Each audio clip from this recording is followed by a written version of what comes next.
Hello everyone, welcome back to the channel. I wanted to do a quick video on Alex Soros. He was speaking today, I believe, at the World Economic Forum in Davos, and it was just very bizarre. So I want to play the clip here and give some commentary, and then we're going to talk about Alex. I don't think that that's the fundamental. I don't think the technology. So you can see how weird he's being. He's sniveling sounding. And I hate to be rude or disrespectful, but let's be honest, okay? Is the fundamental issue in democracy. Democracy is messy. I mean, democracy is about contestation of ideas. So he's saying technology isn't the most important part of quote unquote democracy, which he calls messy. It's about plurality. It's about people having different truths, actually. Now, it's about people having different truths, actually. So Alex Soros says that democracy is about it's about plurality and different people having different truths. I'm sorry, what does that even mean? There's nothing of substance being said. He just wants to sound like he's saying something nice or smart. Fundamentally, how society lives together civically in those contestations. What? I'm sorry, but this reminds me of Elizabeth Holmes when she was on the stage with Bill Clinton and Jack Ma, and she was asked a question about something she obviously knew nothing about. It may have been about climate change. And she gave this bizarre response where she said a lot of words came out of her mouth, but there was nothing there of actual substance, and you could tell that everybody knew she had no idea what she was talking about. And rather than just saying, that's not something I'm really educated on, that's not my area of expertise or whatever, she felt like she had to give a smart response, and in attempting to do so revealed that her insecurities really is obviously quite tricky. But I think that if we play too much on this disinformation card, we're taking the responsibility away from ourselves to actually create a narrative that inspires people. To create a narrative that inspires people. If we harp on this disinformation thing too much, so you can see he's not very good at articulating himself. He's not particularly smart, and what he's trying to convey, he doesn't even know how to convey it in normal terms because he's so fixated on appearing smart. To vote and to believe in democracy and democratic institutions. And on the institutional part, I think that we can talk about institutions as these abstract things, but institutions are also about people. And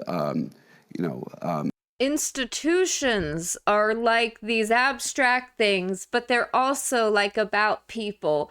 Wow. Thank you, Alex. I didn't know that. We just heard this point about untrustworthy people, and we talked about things in the United States like checks and balances, which aren't written anywhere, but are customs.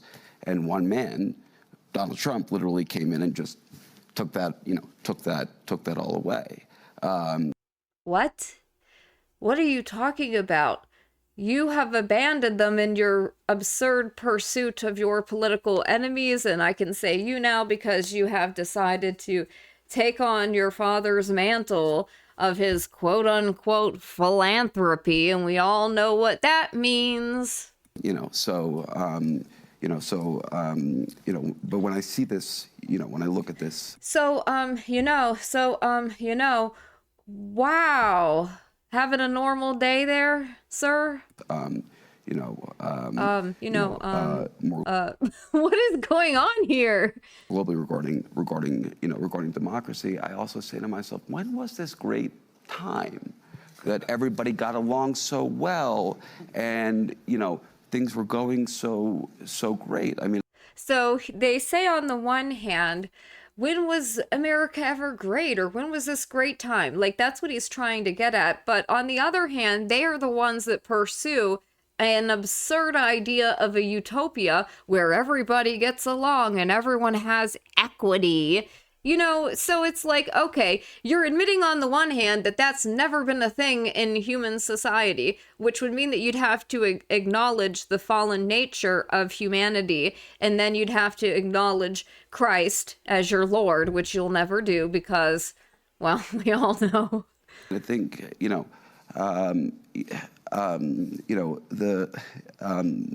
I think that we really have to be careful here in this nostalgia for a time past, because a lot of the reactions we're seeing in society are actually reactions to positive things like like equality for women, and greater diversity, which come with that. What?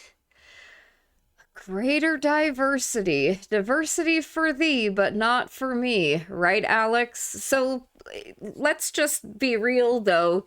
He's not a talented individual.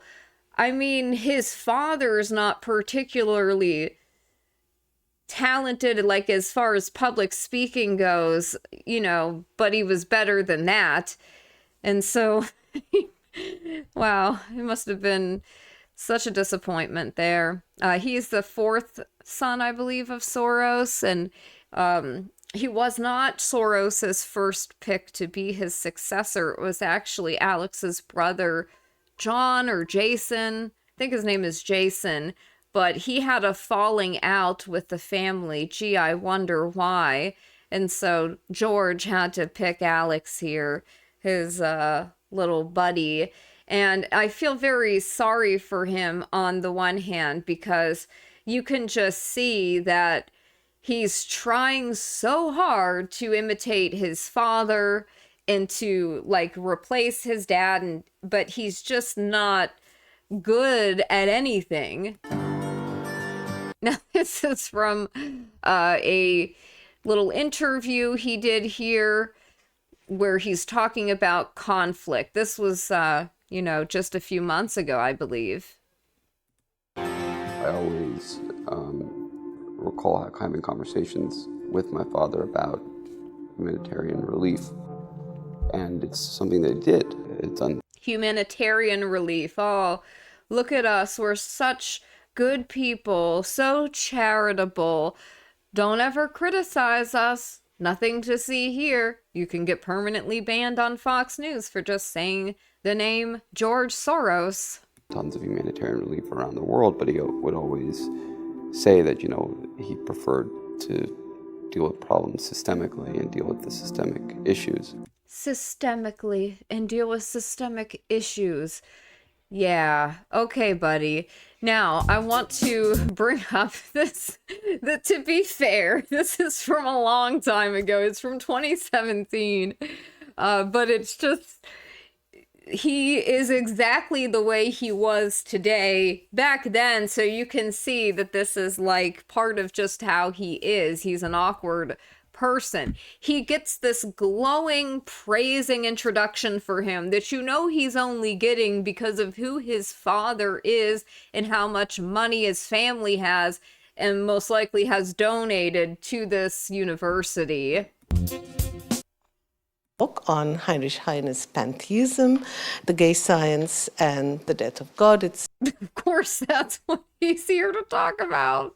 On the relationship between Nietzsche and Heine, which has occupied a large part of the dissertation, and this is what the previous discussion was also about. I think this one engages both Nietzsche and Heidegger.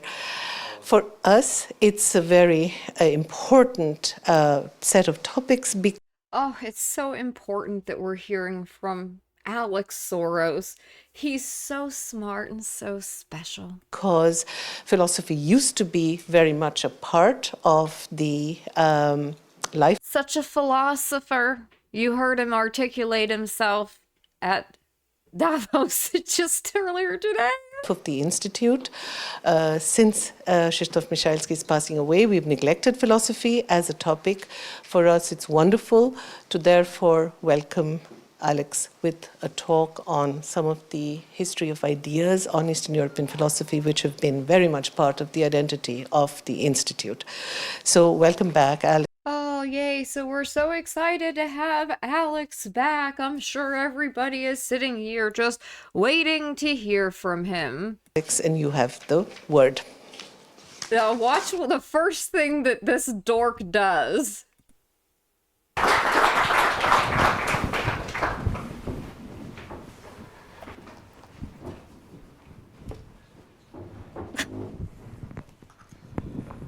just need to get this.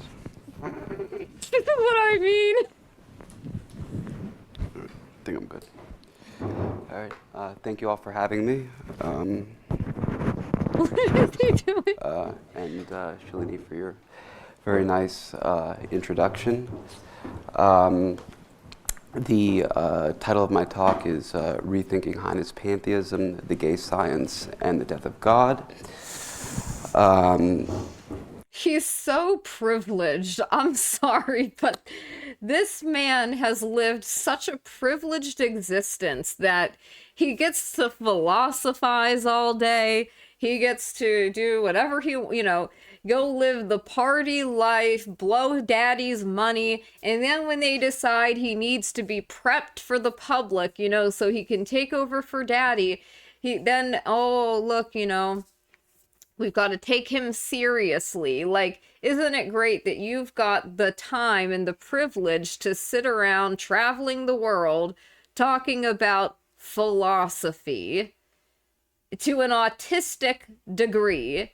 I mean, it's just bizarre, but sorry. I didn't warn you here. We're going to look at an image of, you're going to see some of Alex's associates. And I think you can tell a lot from a person about who they associate with rather than how they outwardly present themselves. But even in these pictures, you can see his inferiority complex, that he knows he's just getting absolutely mogged, even by Pete Buttigieg, for Christ's sake.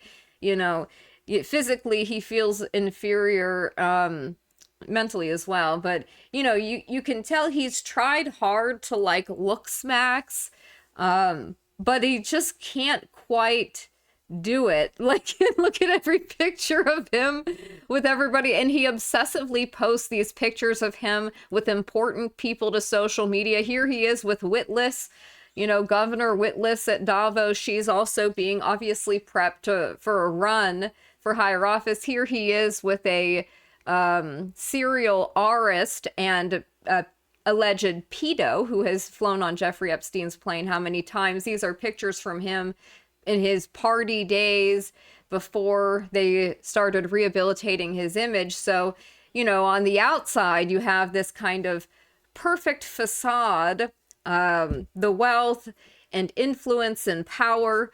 He's always signaling his connections with people, but then you have this insatiable need for validation and approval.